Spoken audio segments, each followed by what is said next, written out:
मेरा सैलून, मैंने नौकरी के साथ साथ सैलून बनाया, सैलून मेरा चलता रहा। सैलून से मेरी जितनी इनकम आती थी मैं सारी बाबर आजम को देती थी। बाबर आजम के खाना पीना, कपड़ा, रहाइश, क्रिकेट के जितने एक्सपेंसेस सब मैं अफोर्ड करती रही हूँ। जब वो आउट ऑफ सिटी जाता था वहाँ के जितने एक्सपेंस थे पीसीबी के अलावा वो भी मैं सब उसके अफोर्ड करती रही हूँ। 2014 में जैसे ही पाकिस्तानी टीम में उसका नाम आया एकदम उसका रवैया थोड़ा समय से आस्ता आस्ता तब्दील होना शुरू हो गया था। मुझे नज़र भी आ रहा था, लेकिन मेरे हालात इस तरह के थे कि मैं अपने घर वापस नहीं जा सकती थी। 2016 में I was pregnant in 20 weeks.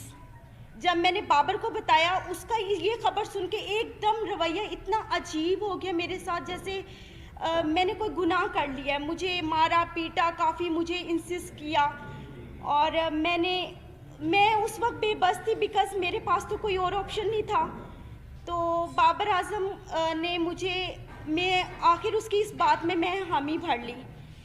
वो मुझे बेगम कोट पे एक it was very congested place जहाँ पे वो मुझे ले गया इस्तिकाते हमल के लिए। उसमें मुलव्वस उसके 2 दोस्त भी थे, एक कज़न था और उसका छोटा भाई भी था, सफ़ीर आजम अब्दुल कादिर के बेटे Usman Qadir. He is a I witness.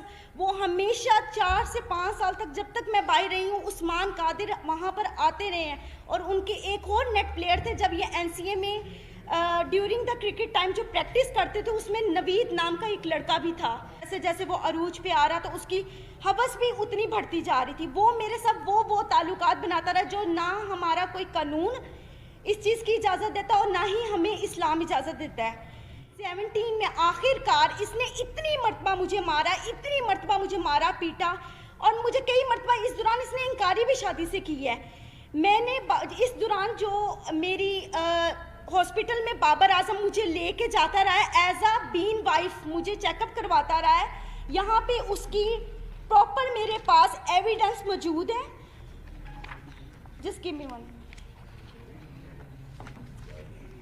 ये सब वो एविडेंस है जिस पे मेंशन है कि बाबर आजम मुझे उस हॉस्पिटल में लेकर जाता रहा क्योंकि मेरा आईडी कार्ड नहीं था और वहाँ पे बाबर आजम की आइडेंटिटी लगती रही थी। ठीक है, ये उस चीज़ के एविडेंस है। ये मुझे वहाँ पर लेके जाता रहा, सब कुछ करता रहा। बिल आखिर मैंने तंग आके 2017 में 2017 में पुलिस रिपोर्ट की बाबर के खिलाफ, जिसके पर्पस में इसके फैमिलीज ये सब आए हैं। उधर जब हमारे जो ऑफिसर थे जिन्होंने हमें देखा था, उस ऑफिसर ने ये फैसला किया कि आप बाबर को यहाँ पे पेश करें। बाबर पेश नहीं हुआ, लेकिन उसी रात सेम नाइट बाबर ने, जो ऑफिसर मौजूद थे उनके सामने, हमारा मशरूत सुलहनामा पे उसने मुझसे दस्तखत करवाए। और इस वक्त 2017 में जो मैंने पुलिस कंप्लेन की थी बाबर के अगेंस्ट, बाबर की वो अगेंस्ट नसीराबाद में फेडेक्स ऑफिस में दर्ज है एप्लीकेशन।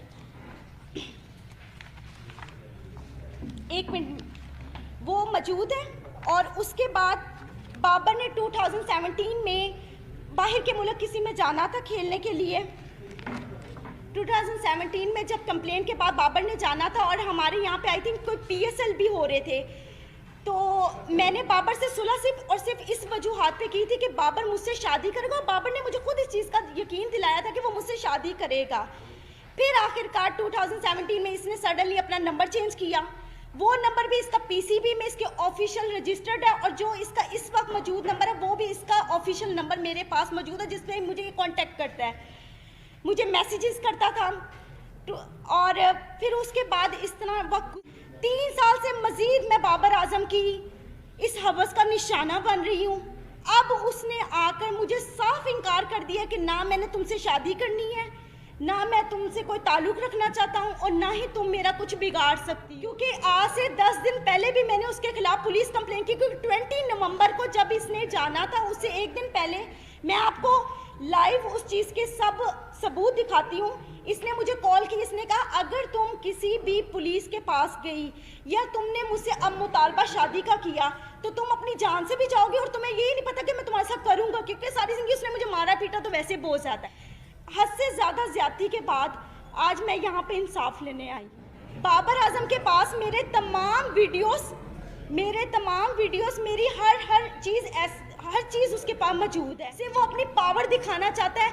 जहाँ जहाँ पीसीबी ने जहाँ जहाँ इनको कमरे ठहरवाए पाकिस्तान के अंदर जब ये मैचेस खेलते थे, उसके साथ वाला हमेशा कमरा मेरा हुआ है। इसने जो मेरे साथ किया वो मैंने आपको बता दिया। अगर हमारा कानून इतना स्ट्रॉन्ग हो तो आज मैं यहाँ पे आके बैठ के आप लोगों के सामने दलीलें पेश ना करूँ।